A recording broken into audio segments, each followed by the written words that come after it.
Narkoba sudah diasing lagi di tengah masyarakat Indonesia. Narkoba sudah menjadi momok bagi orang tua di kalangan siswa pemuda narkoba. Narkoba sudah menjadi istilah populer di masyarakat. Narkoba sendiri merupakan singkatan dari narkotika, psikotropika, dan bahan aditif lainnya. Yang dimana bila zat ini masuk ke dalam tubuh manusia akan menimbulkan pengaruh pada kerja otak. Narkoba memiliki daya adiksi atau ketagihan, daya toleran atau penyesalan, dan daya habitual atau kebiasaan yang sangat kuat, sehingga akan menyebabkan pemakaian dari narkoba tersebut tidak dapat lepas dari narkoba. Jumlah pengguna narkoba di Indonesia sendiri selalu meningkat pada setiap tahunnya. Korban dari penggunaan narkoba bukan lagi dominan dari orang yang punya uang atau artis dan sebagainya, tetapi sudah menjamak hampir seluruh lapisan masyarakat Indonesia. Anak-anak sekolah yang dari usia 14 hingga 18 tahun merupakan usia rawan untuk mencicipi narkoba. Pada masa itu atau masa remaja merupakan masa rawan pengaruh terhadap narkoba dan terjerumus dalam pergaulan yang salah. Masa remaja adalah masa di mana ingin mengetahui sesuatu hal yang baru, di mana baik berdampak baik atau buruk bagi dirinya sendiri.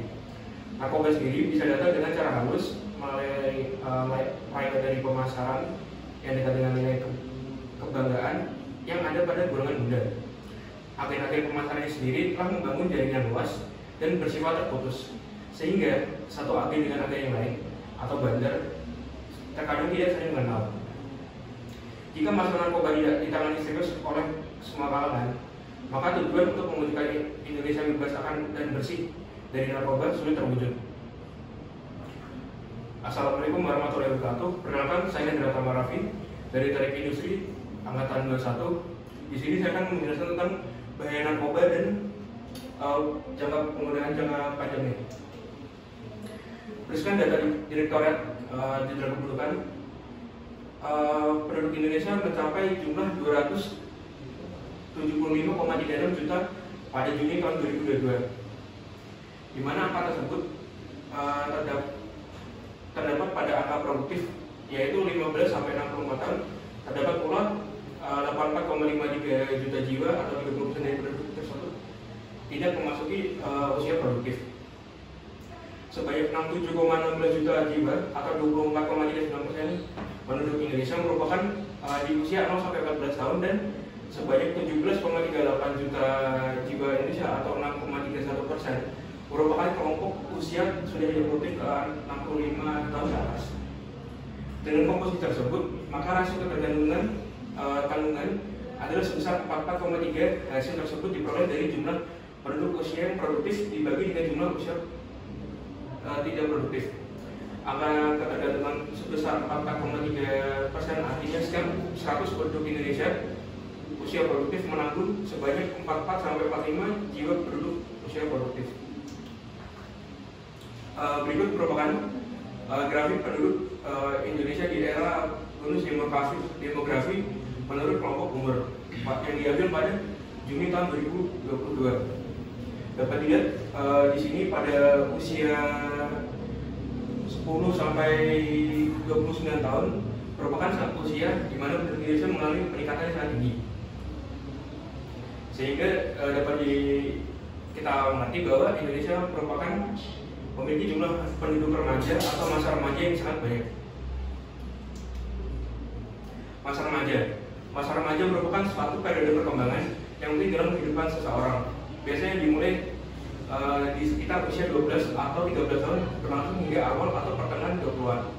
Periode ini tandai dengan perubahan fisik, emosional, sosial, dan kognitif yang signifikan. Berikut adalah penjelasan tentang pengertian masa remaja. Yang pertama terdapat perubahan fisik, di mana dimulai dengan periode pubertas. Yang kedua terdapat perubahan emosi, di mana pada masa ini remaja mengalami perubahan emosional yang signifikan, seperti fluktuasi mood, peningkatan kepekaan, penilaian orang, dan sedang mencari identitas diri. Selanjutnya terdapat pengembangan sosial, di mana pada masa remaja ini seringkali merupakan saat di mana individu memulai membentuk hubungan dengan teman sebaya dan mengembangkan identitas sosial mereka. Sehingga pada masa ini mereka mulai masa eksploitasi hubungan romantik dan seksualitas. Selanjutnya terdapat perkembangan kognitif.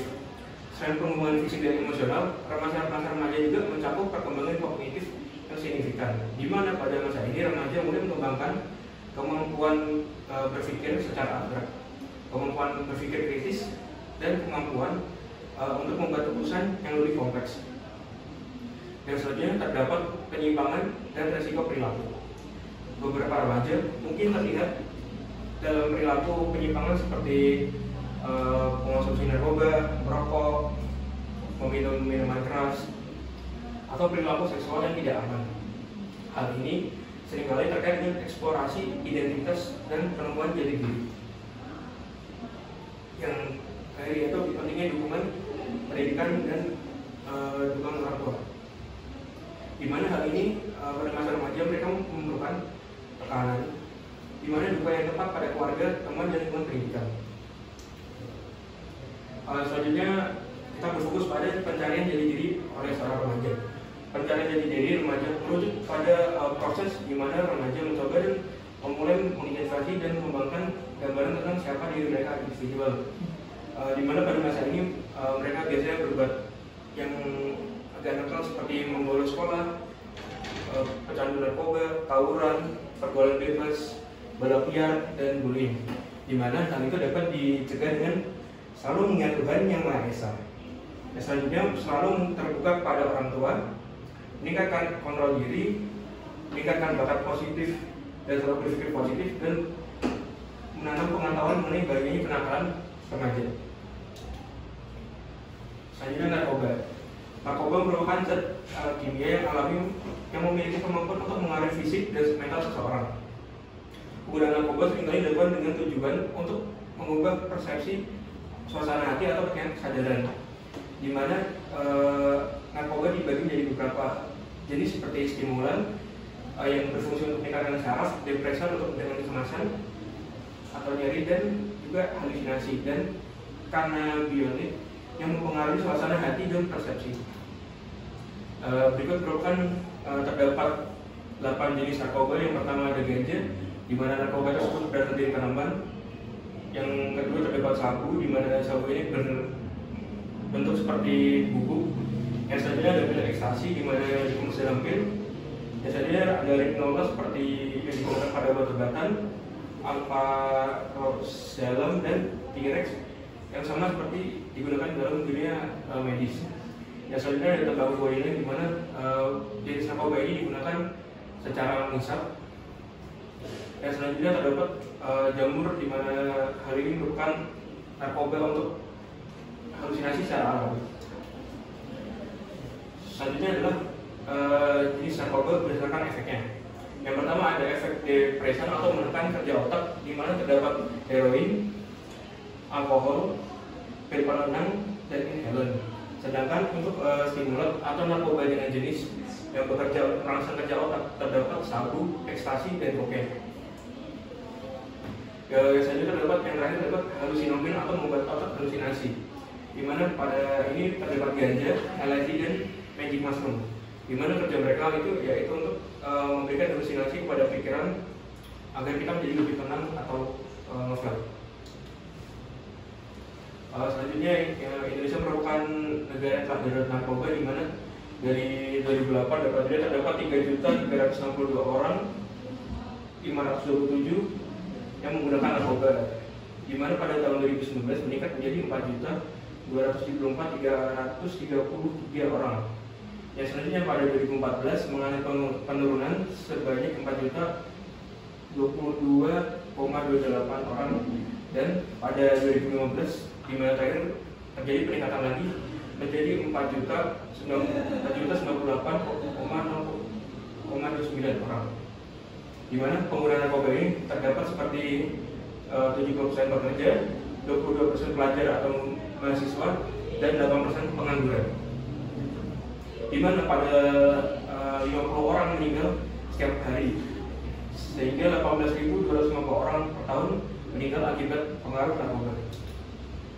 Berikut merupakan grafik prevalensi penyalahgunaan narkoba di kalangan pelajar atau mahasiswa yang sedang kita lihat saat ini, di mana pada 2006 itu mengalami peningkatan secara sangat tinggi, di mana usia